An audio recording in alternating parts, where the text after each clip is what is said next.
empezar.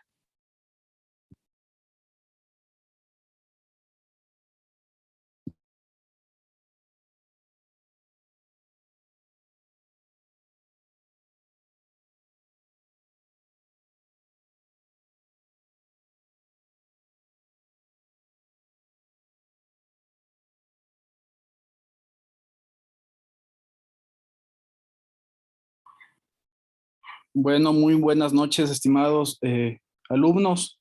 Vamos a dar inicio a nuestra última clase de gestión financiera. Como les había comentado la vez anterior, vamos a procurar en esta clase realizar un repaso de todas las preguntas del examen, ¿cierto?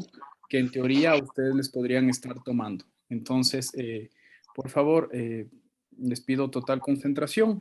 He hecho un resumen, como les había comentado, de los puntos más críticos de la materia, de las cosas principales, elementos básicos, ustedes les podrían estar tomando los exámenes. Entonces, vamos a comenzar. Bueno, recuerden que dentro de la gestión financiera, nosotros teníamos primero el balance de situación, ¿sí? Dentro del balance de situación,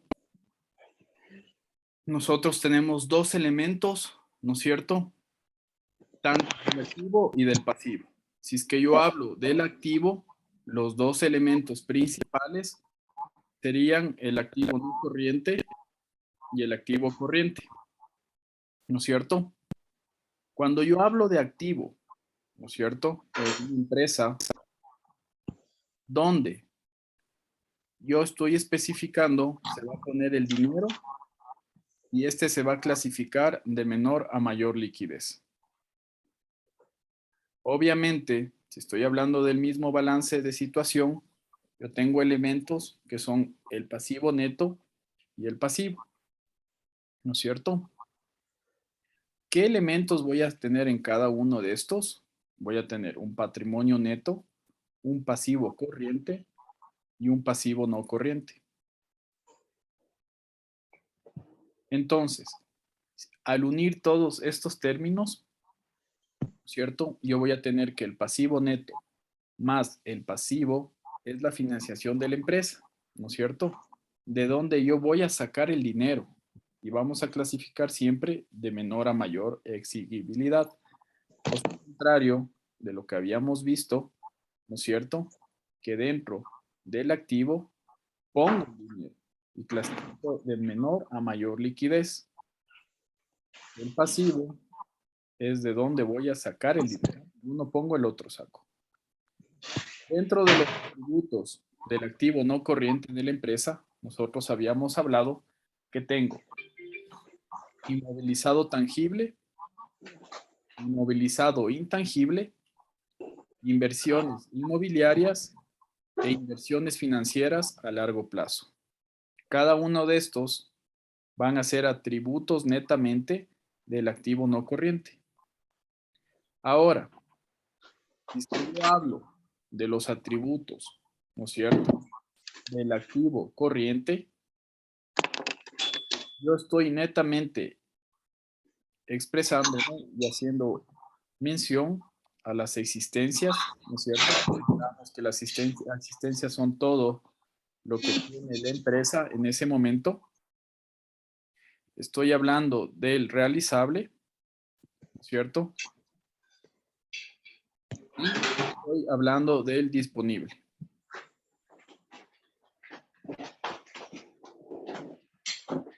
Ahora, hay que tomar en cuenta algo. Siempre el disponible y el realizable son atributos del activo corriente de la empresa. Esta es la parte en la que habíamos visto y que habíamos comentado con algunos compañeros, en la cual nosotros nos confundíamos en que son atributos del no corriente. Entonces, el disponible y realizable siempre van a ser activos, ¿no es cierto?, parte o atributos del activo corriente. Las inversiones mobiliarias y financieras a largo plazo son atributos del activo no corriente. Recuerden, inversiones mobiliarias y financieras a largo plazo son parte del activo no corriente. El inmovilizado tangible es atributo, ¿no es cierto?, del activo no corriente. Cosa contrario, el inmovilizado intangible, ¿cierto?, es atributo del activo no corriente. El realizable y el inmovilizado intangible son atributos del activo no corriente. Cuando yo hablo del pasivo no corriente o exigible a largo plazo, yo hablaba que este también tiene unos atributos, ¿no es cierto? Todo lo que les estoy diciendo está en las PPTs. Sí, este es un resumen que me permití hacer, por eso no les presento directamente. Entonces, detalles o atributos del pasivo no corriente o exigible a largo plazo van a ser las deudas con los proveedores, ¿no es cierto? Las deudas a largo plazo, obligaciones y bonos. Ahora, si es que me piden detallar el pasivo corriente o exigible a corto plazo, obviamente yo pondré las deudas a corto plazo con entidades de crédito como bancos y cajas o con proveedores, las deudas con Hacienda, que netamente son las deudas que yo tengo con el fisco,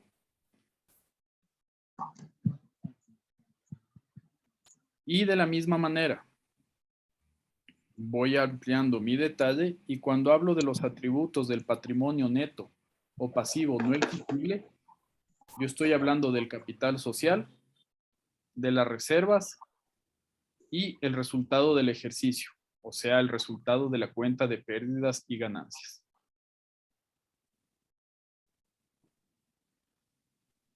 Ahora, ¿qué tal si es que en la prueba les ponen esto? Quiero que vayan contestando. Les estoy dando unas muletillas, ¿ya? Las deudas con los proveedores del inmovilizado a largo plazo y reservas son atributos del pasivo no corriente. ¿Eso es verdadero o eso es falso, chicos?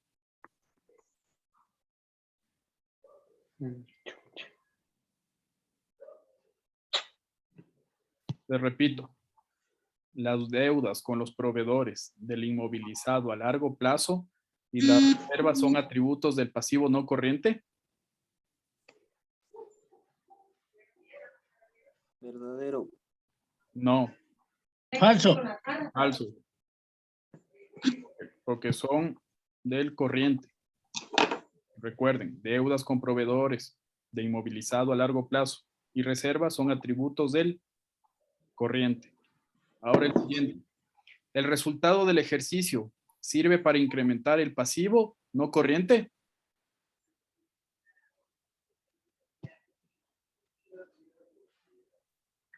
No, no me sirve para eso. ¿El capital social es el resultado del aporte de los acreedores o socios? ¿Sí o no? Verdadero. Ya. ¿Las deudas con Hacienda o deudas a corto plazo son atributos del pasivo corriente o exigible a corto plazo? Verdadero. Ajá. ¿Las obligaciones y bonos son atributos del patrimonio neto o pasivo no exigible? Falso. Sí. Verdadero. O falso. Falso. Tomarán nota. Es falso, Inge. Ya, falso es, Pablo. Ahora, recuerden la fórmula del patrimonio neto. Patrimonio neto es igual a activo menos pasivos.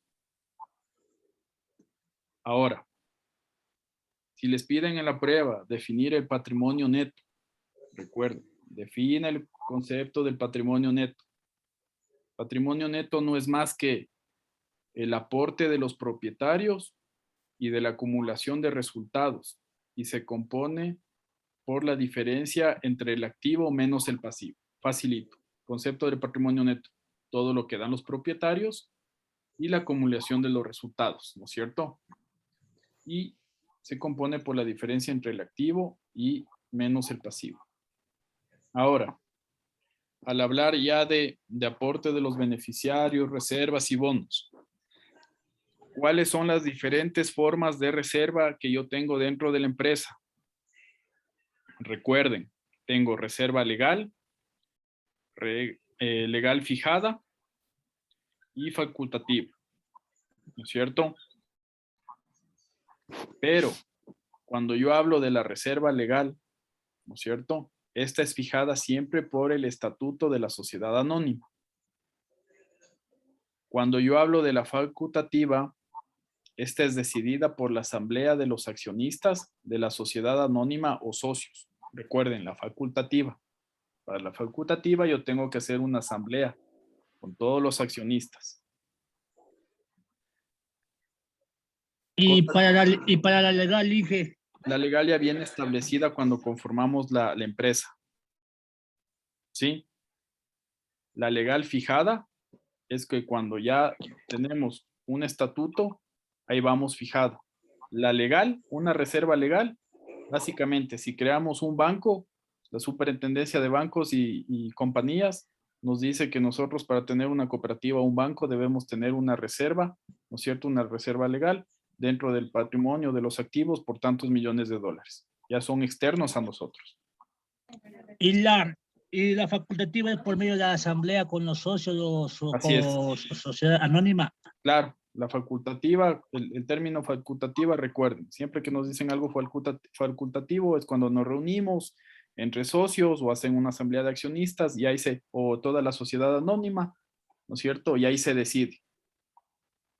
Entonces, recuerden, para la prueba, facultativa, asamblea, legal, fijada por estatuto, y la legal ya es determinada por los entes de rector. ¿Qué más les pueden preguntar? La cuenta de pérdidas, a ver, ¿verdadero o falso? La cuenta de pérdidas y ganancias, o sea, el estado de resultados, muestra la utilidad de la empresa durante un periodo, es decir, ganancias o pérdidas. Verdadero. Así es. Recuerden para los demás, la cuenta de pérdidas y ganancias, o sea, el estado de resultados, nos va a mostrar siempre la utilidad de la empresa durante un periodo, pérdida o ganancia. Siguiente, de la misma línea. El estado de resultados está bien conocido como el estado de pérdidas y ganancias. Verdadero. Ya. Ahora, ¿qué más? Este también está, verán. El estado de resultados presenta los resultados de las operaciones de negocios realizados durante un periodo determinado. El estado de resultados presenta los resultados de las operaciones de negocios realizados durante un periodo, mostrando los ingresos generados por ventas y los gastos que haya incurrido la empresa. ¿Hace eso o no hace eso? Verdadero. Sí.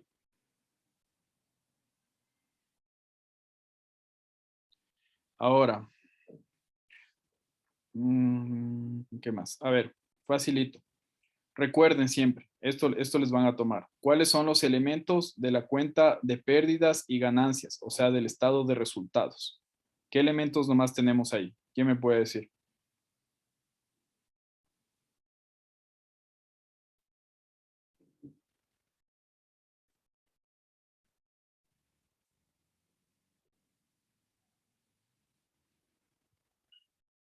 Lo más fácil, elementos de la cuenta de pérdida, o sea, del estado de resultados. Siempre en el estado de resultado ustedes van a tener ingresos, gastos, costos y la utilidad neta como tal. Siempre van a tener esos 4 elementos.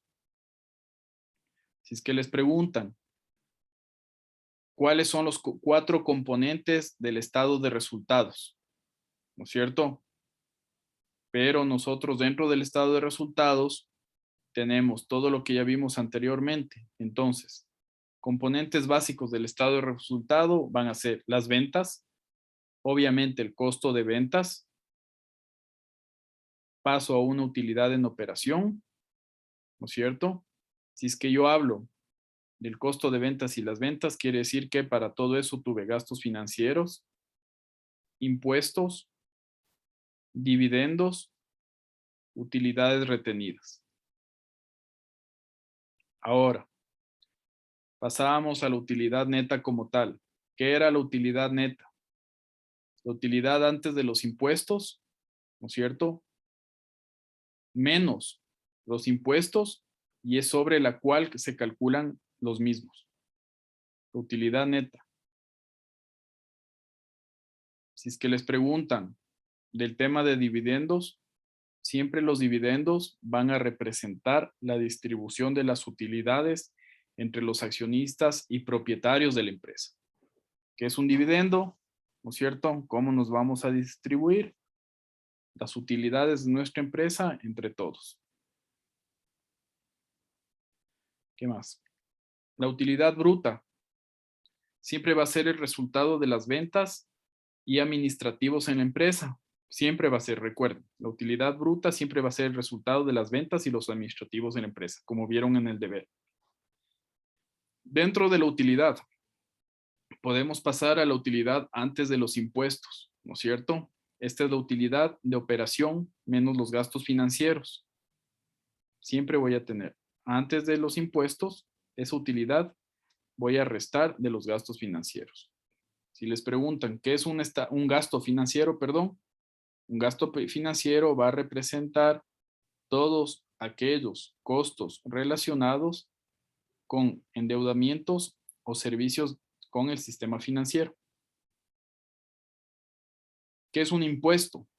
Es un porcentaje de la utilidad antes de impuestos y es el pago, que la empresa debe efectuar al Estado, básicamente. El impuesto es lo que tenemos que pagar nosotros es un porcentaje, perdón, de la utilidad antes de los impuestos y de la misma manera va a ser el pago de la empresa que vamos a efectuar hacia el Estado.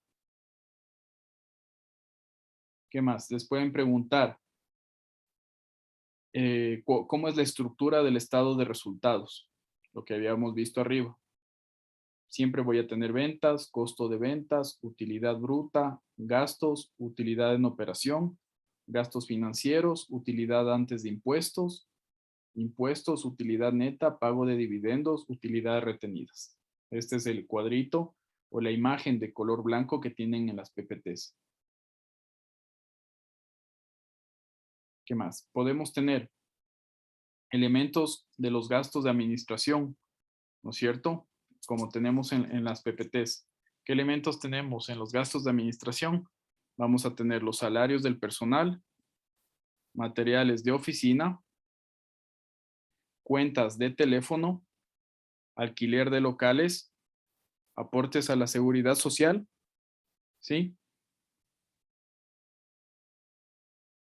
Si igual, recuerden, teníamos, cuando hablábamos de los costos de mercadería vendida, teníamos elementos que estaban directamente relacionados a estos costos de mercancía. Eso era el amasado, el horneado, el embadado y el mantenimiento. Esos eran los costos de la mercancía vendida. Cuando pasaba a hablar de los gastos de comercialización, ¿no es cierto? Yo tenía elementos en los gastos de comercialización. Siempre voy a tener elementos tales como marketing, publicidad, distribución, comisiones y ventas.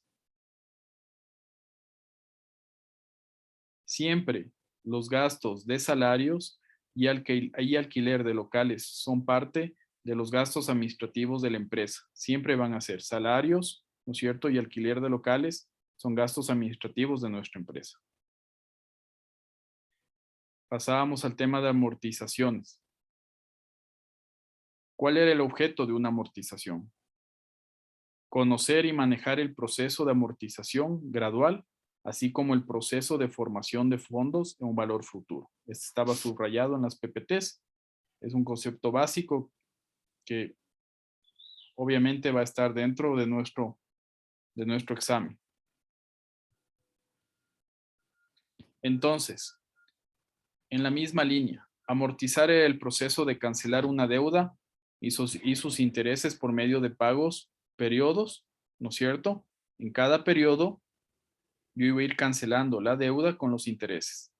Por eso, en la fórmula de la renta, ustedes recordarán que nosotros pagamos el capital más el interés. Y esto de la misma manera yo iba a ir pagando mensualmente o en el periodo o en los periodos que me vayan diciendo. ¿Qué más? Recuerden que en la amortización, cada renta o cada pago sirve para cubrir los intereses, ¿no es cierto? Y reducir el capital. A medida que yo iba pagando los intereses, primero pagaba más intereses y luego menos capital, ¿no es cierto? Pero ese capital a la final se iba reduciendo. Si les preguntan cuál era la fórmula, ¿no es cierto? Para la renta, era súper fácil. Tendríamos arriba que era A, que era el valor a amortizar, dividido para 1 menos, entre paréntesis, 1 más I, que era el interés, ¿no es cierto? Menos N, que era el tiempo, y otra vez dividido para 1. Recuerden que mientras más aumenta el número, ¿no es cierto? Disminuirá el interés y se incrementará el capital por cuota. Mientras más aumento los números en el periodo, siempre se va a ir disminuyendo el interés, pero se va a incrementar, el capital por la cuota. Cuando hablábamos de los pagos de los dividendos en nuestra amortización, cada dividendo, recuerden, o cada pago que nosotros siempre hagamos por la deuda que nos solicitaron, siempre vamos a estar pagando capital más el interés. A partir de esto, nosotros ya pasábamos al capital insoluto. Cuando yo hablaba de capital insoluto, ¿no es cierto? Yo decía que era esta parte de la deuda no cubierta en una fecha determinada, ¿no es cierto? Entonces esto se convertía en un saldo insoluto o capital insoluto.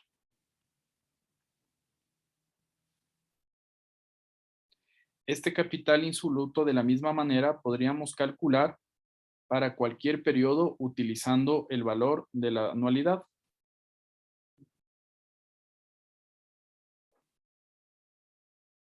Entonces, bajo este concepto, nosotros asignábamos letras, ¿no es cierto?, para un mejor entendimiento a cada una de nuestras fórmulas, con lo que teníamos que P era el saldo insoluto, M las cuotas pagadas, N el número de tiempo total de cuotas, K el número de cuotas por pagar. Asimismo, en las presentaciones del módulo 2, ¿no es cierto? Nosotros teníamos que la amortización, ¿qué es lo que pretendía? Pretendía dos cosas. Por un lado, que los bienes aparezcan en el balance con su valor real. Y por otro lado, ¿no es cierto? Que el cálculo del beneficio sea correcto al contemplar todos los gastos del ejercicio, entre los que se incluía el desgaste sufrido por el inmovilizado durante el ejercicio.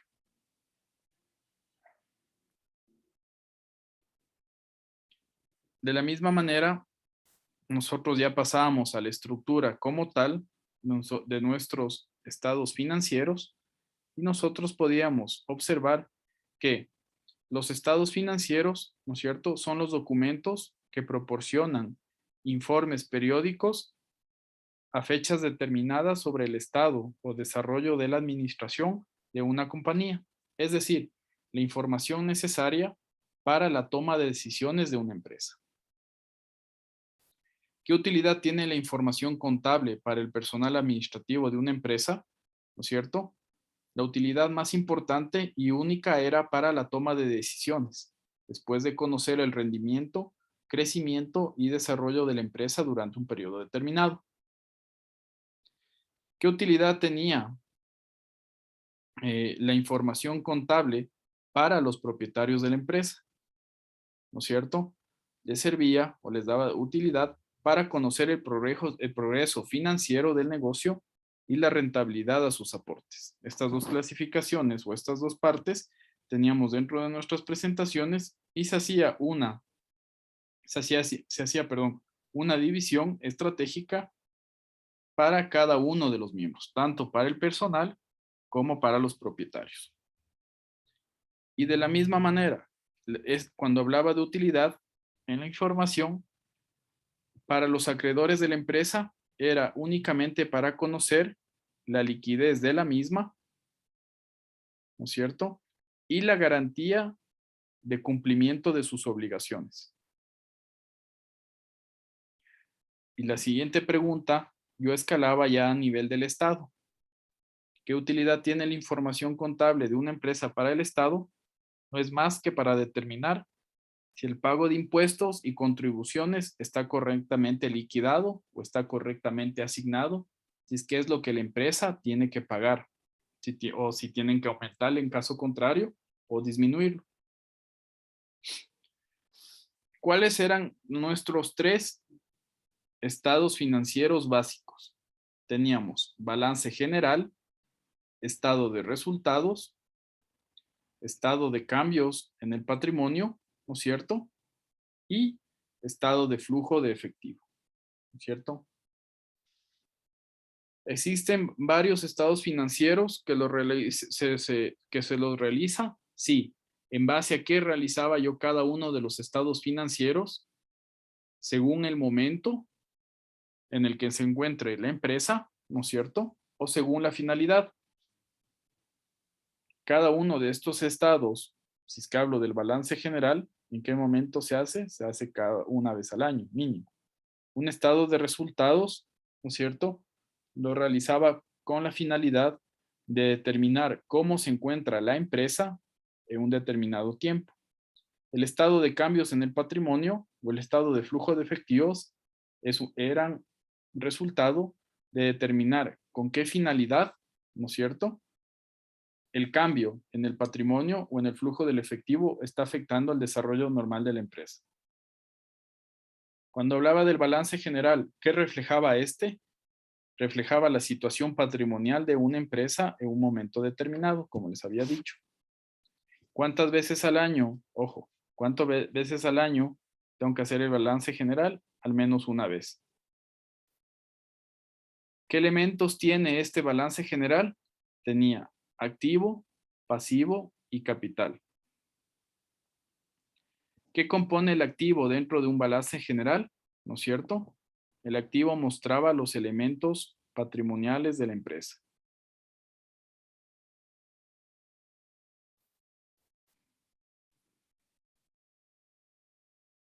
A ver, tengo una pregunta de un compañero. Eso les comentaba desde el inicio.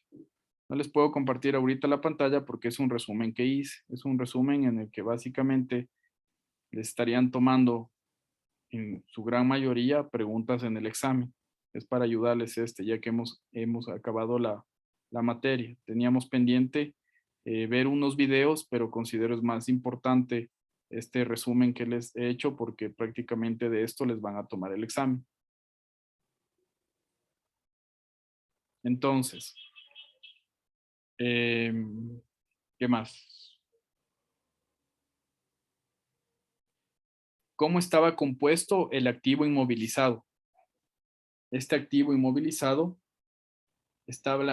incluye, los bienes muebles e inmuebles que constituyen la estructura física de la empresa. Cuando hablaba del activo circulante, el activo circulante lo constituían los derechos de cobro y las mercaderías. Cuando hablaba del pasivo dentro de un balance general, únicamente detallaba su origen financiero. ¿Qué constituía el pasivo a largo plazo? El pasivo a largo plazo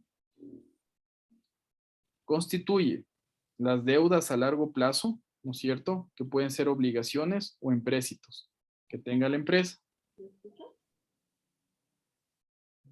El pasivo denominado, ¿no es cierto? Utilizaba recursos propios. Al utilizar recursos propios, ¿no es cierto? Eran los fondos de la sociedad al hablar de capital social y las reservas. Cuando hablaba del pasivo circulante, ¿no es cierto? Hablaba que son capitales ajenos a corto plazo, que pueden ser crédito comercial, deudas ¿no es cierto? A corto plazo. Pasábamos al estado de resultados.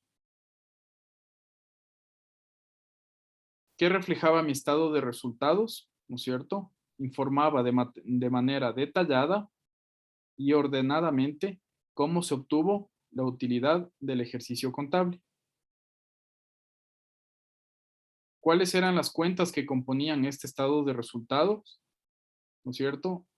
Este estado de resultados estaba compuesto por las cuentas nominales, transitorias o de resultados.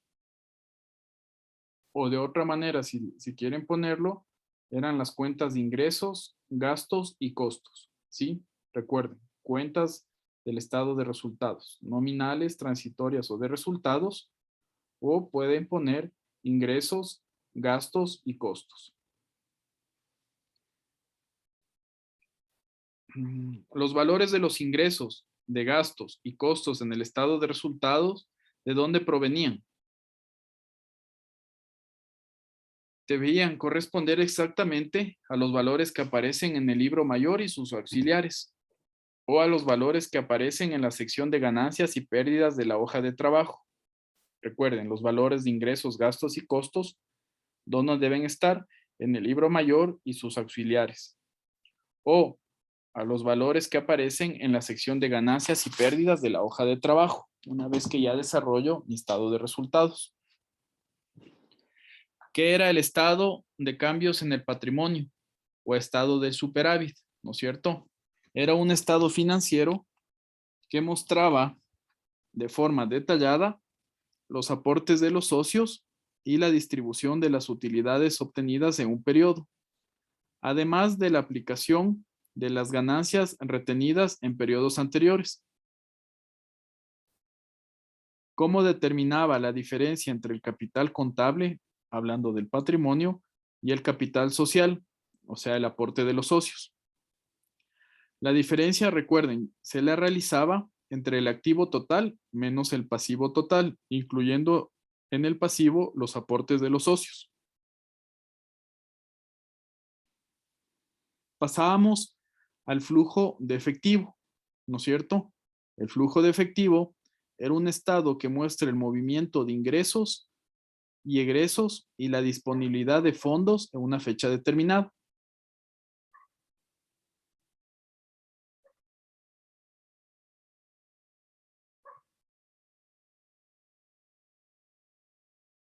De la misma manera, cuando yo hablaba de componentes en cada uno de mis estados, yo podría poner de manera fácil, ¿no es cierto? Si es que me piden poner componentes del estado de resultados, traten de enfocarse en los resultados. Siempre vamos a tener las ventas, costo de ventas y utilidad bruta. ¿Qué más?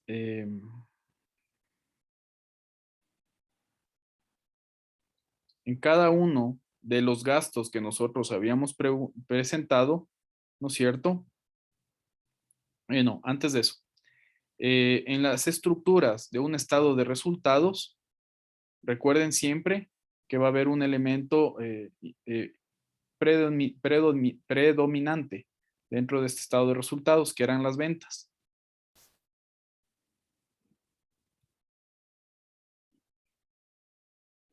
Dentro de los gastos de comercialización, nosotros hablábamos que teníamos gastos de comisiones para la gente que realizaba las ventas, teníamos los gastos de ventas como tal, que pueden estar la logística, con la distribución, teníamos gastos de publicidad para posicionar a nuestro producto, ¿no es cierto?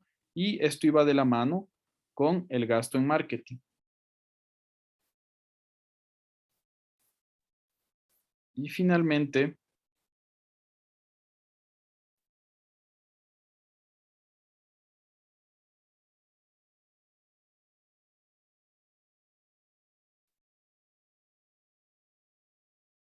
al hablar de los resultados finales, ¿no es cierto?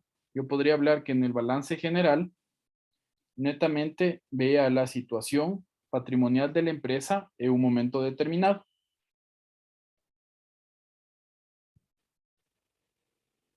Listo.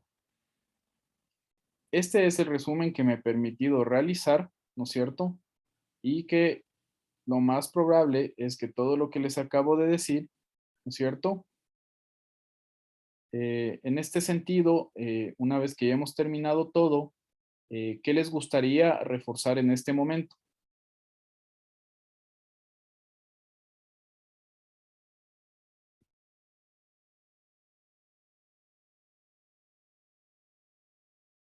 Hola, don Manuel. Ingeniero, buenas noches. ¿Cómo está, Patricio? ¿Qué tal? Ingeniero, antes que nada agradecerle por el resumen que nos ha dado, ¿no? Porque en vista que tenemos la lección, ya estamos un poco mejor preparados. Pero, bueno, mi consulta va por el tema de la tarea 4. En sí ya la tengo toda resuelta, pero créanme que he buscado unos PDF, información en internet y no encuentro algo específico sobre el índice de flujo de cobranza, que es lo que nos pide ahí. Hay una fórmula, pero no sé de dónde se sacaría esos valores. Dice periodo de pagos dividido para periodo de cobros en el deber. ¿Me puede explicar un poco eso, ingeniero? Ya, listo, Patricio. Verá, nuestra fórmula como tal tiene que ver que primero tenemos que calcular el promedio de la cobranza, ¿no es cierto? Primero vamos a determinar el promedio de las cuentas por cobrar que usted va a tener dentro del deber, ¿no es cierto? Luego, nosotros vamos a sumar el saldo al inicio del año, más el saldo al final del año, ¿sí? Si quiere, tome apuntes. Voy hablando un poco más despacio. Entonces,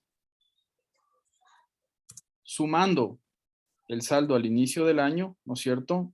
Sumo el saldo al final del año y esto lo voy a dividir entre los dos. Luego de esto, usted va a hacer otra operación aparte en la cual va a dividir el total de ventas, ¿no es cierto? De notas a crédito con el saldo neto de cuentas por cobrar. ¿Sí? Saldo neto de cuentas por cobrar. Ajá. Ahora, usted va a necesitar también el cálculo, o sea, o el monto como tal de las cuentas por cobrar, ¿no es cierto? Eso también les piden ahí. Ya. Recuerden que cada uno de las cuentas por cobrar no es nada más que las facturas que nosotros tenemos entregado a cualquiera de las personas, ¿no es cierto? Y que tenemos que esa parte, como les explicaba en la clase, tiene que hacerse efectivo. Entonces, para yo calcular esta parte de las cuentas por cobrar, ¿no es cierto? Voy a coger el valor total, ¿no es cierto? De las ventas a crédito o en papeles que tengamos. Puede escoger usted, es preferible cogerla de todo el año.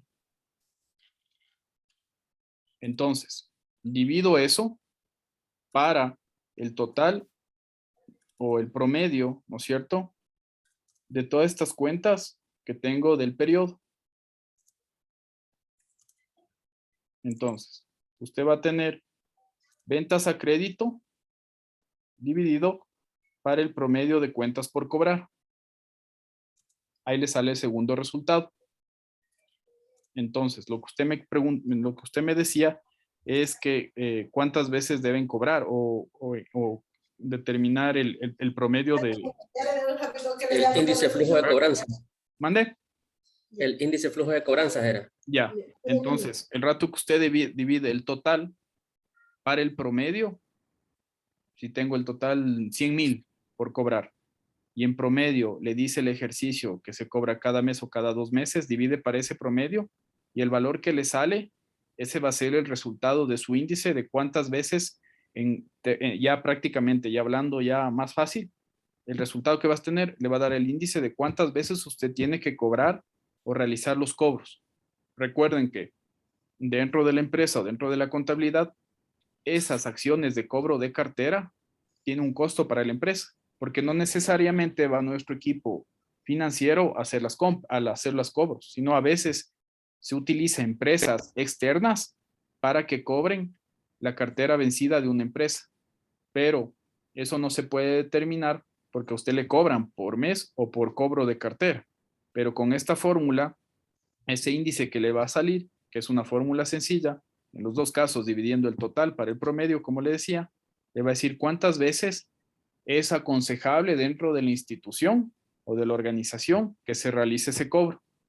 Sí, es la única fórmula en la cual usted puede tener y que le dice en base al total que usted tiene, cuántas veces es sano o es aconsejable que se vaya realizando el cobro. Sí.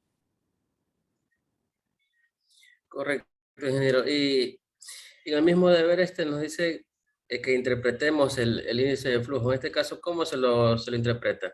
Ya, es lo que le acabo de decir. El resultado que usted tenga, ¿no es cierto? Nos va a decir, o sea, la interpretación va a ser que una vez que se ha determinado el total de ventas a crédito o el total de cobranza, siempre vamos en las dos fórmulas, en las tres fórmulas, de hecho. Siempre hablamos del total dividido para los que yo tengo en promedio. Entonces, al dividir eso, la interpretación siempre va a ser que el resultado me va a decir cuántas veces de una actividad o de otra la empresa debe realizar el pago o el cobro, ¿no es cierto? De recurso económico dentro de las cuentas que se encuentran en la empresa. Si quiere sumarle algo más, que ya nos da un resultado lógico, va a decir que, y ahí vamos a decir, a partir de esto la empresa logrará tener mayor liquidez, dado que las notas de crédito se convertirán en liquidez o en activo constante. O, a su vez, con esto la empresa podrá ir pagando todas las deudas, ¿no es cierto?, que tiene por documentos por pagar con sus proveedores, con lo cual ya no va existiendo un reemplazo por pago a proveedores, lo cual vamos a tener cuentas en pasivo bajas y lo cual nos va a permitir que no se vea afectado el patrimonio. Siempre desde ese punto, porque para estas tres interpretaciones, usted le va a decir que es sano pagar o es sano cobrar. En los dos casos, en el un caso, las notas de crédito se hacen liquidez para la empresa. En el otro, las cuentas por pagar, ¿no es cierto?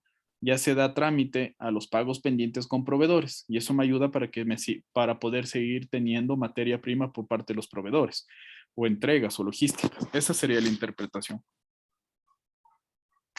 Ok, listo, ingeniero. Gracias por la explicación. Listo. ¿Algo más?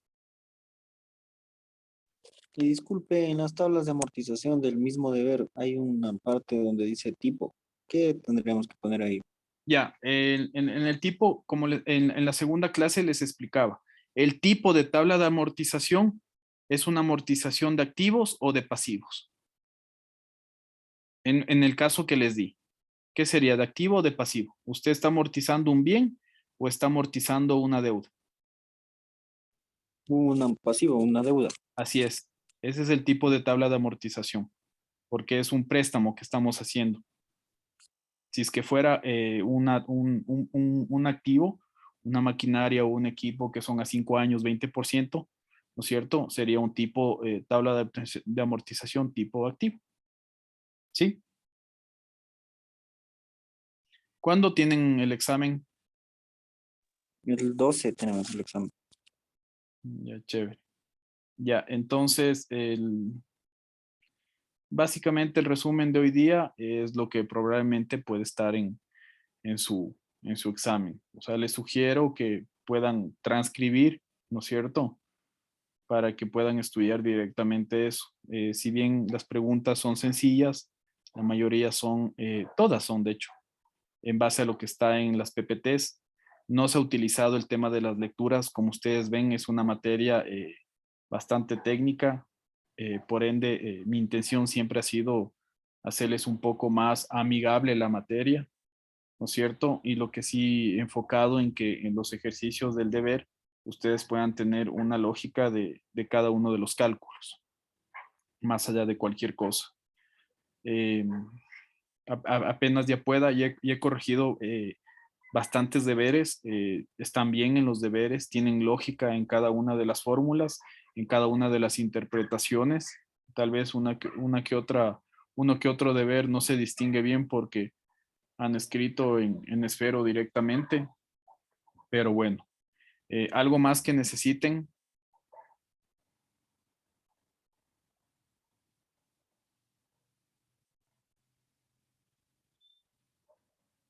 Bueno, si es que no hay más preguntas, sugerencias o algo que ustedes necesiten, por favor, creo que podríamos dar por cerrado el módulo. Les agradezco mucho.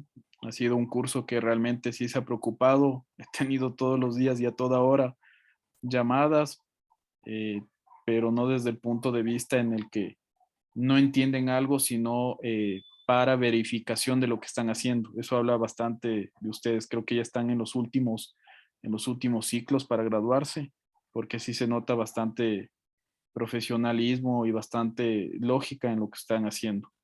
Les repito, la clase de hoy día les sugiero que transcriban para que se puedan ayudar bastante para el examen. Eso, chicos, les agradezco mucho.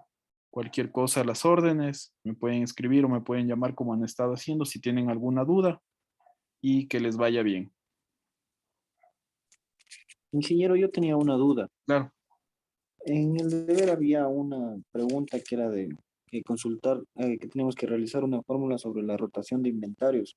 Ujú. Y estaba consultando en algunas partes que tenían diferentes fórmulas, todos votaban diferentes resultados. Y en el del Excel estaba una fórmula, en el archivo del Excel que usted mismo nos puso, estaba una fórmula que era 160 por inventario por cuentas de ventas.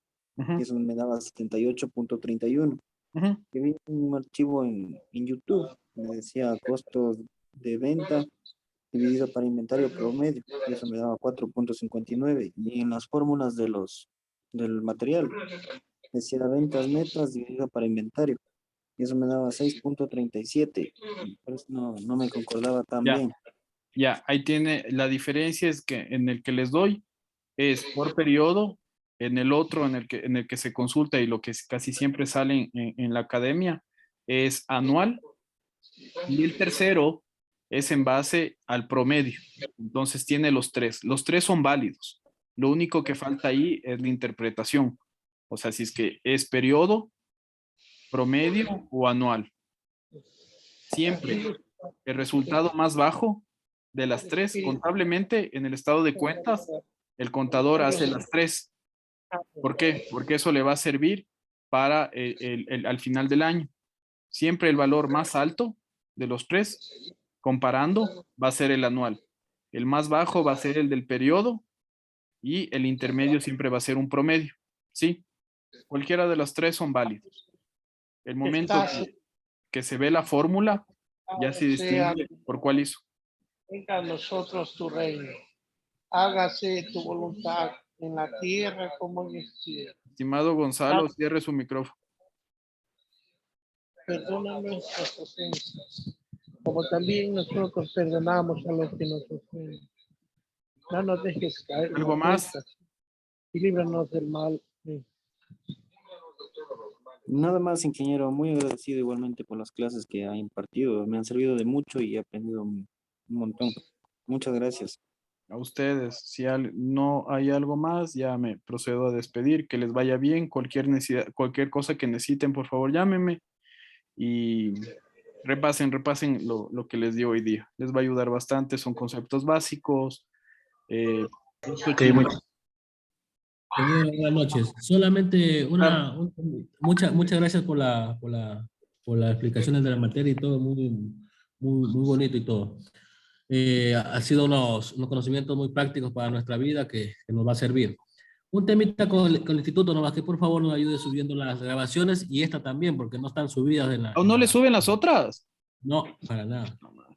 Ya. Nada, ingeniero, no está subido los clases de ninguno. Ya, sí se organizan. Yo ya he pedido al instituto es la tercera clase que me dicen desde la segunda clase esto. Y desde el siguiente día de la segunda clase voy a hablar con el instituto para que suban ya las clases que yo ya he pasado todas, solo faltaría pasar la de esta clase. Sí, entonces si se organizan de esa manera, chévere, les paso. O si no, o les puedo pasar todas de una vez, pero si es que se organizan, tal vez sale un problema en el instituto, pero mañana llamo. Al grupo, ingeniero, que nos envíe. Pero es que no les aconsejo enviarles por el... Ingeniero. Ya, chicos. Muchas gracias. Ya, descansen. Hasta luego. Gracias, hasta la próxima. Hasta la próxima.